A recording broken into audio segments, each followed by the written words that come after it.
Many cruising coffee lovers have a French press on board. It's a great way to brew your daily caffeine hit without electricity. But if you're not used to one, here's a few things you need to know. Hi there, I'm Carolyn Sherlock, and on this episode of the Boat Galley podcast, I'll share a few tips to help you get the most out of your French press coffee maker.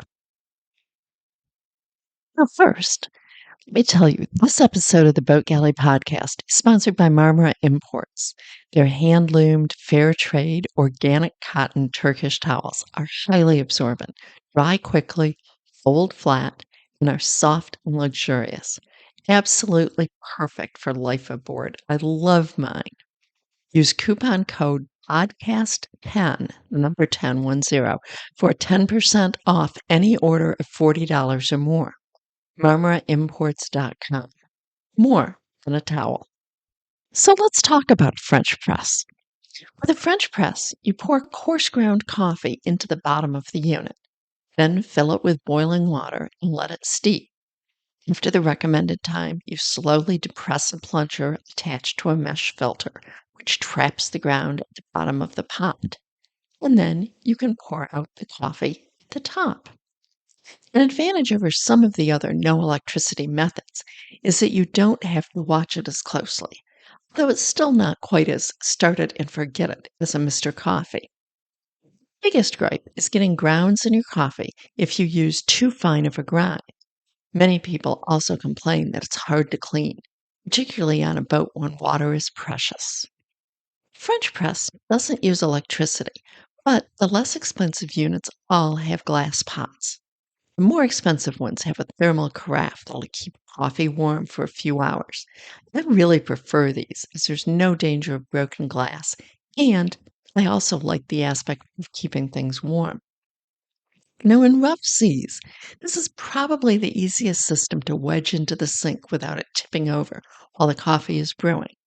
You still have to be careful not to spill boiling water on yourself while pouring it into the pot. I've never owned a French press, but I know several people who love them. One of my best friends, Robin on the Cat's Meow, uses and recommends the ones that I talk about later. We stayed on their boat several years ago, and I used the 17-ounce French press that she has. It was wonderful coffee, easy to use. I loved it.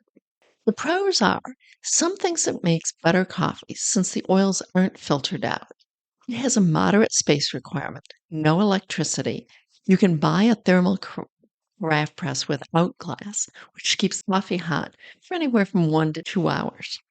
Now, the cons, you have to have some attention required to how long the coffee is steeped. The largest presses produce about 50 ounces. Less expensive setups have glass pots. Okay, let's talk about keeping it hot. You can get a system that makes the coffee right in the thermal carafe. It'll stay hot for a couple hours.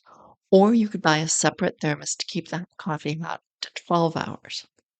The cost ranges anywhere from $10 for a small press made of glass to $100 for a stainless press with a thermal carafe.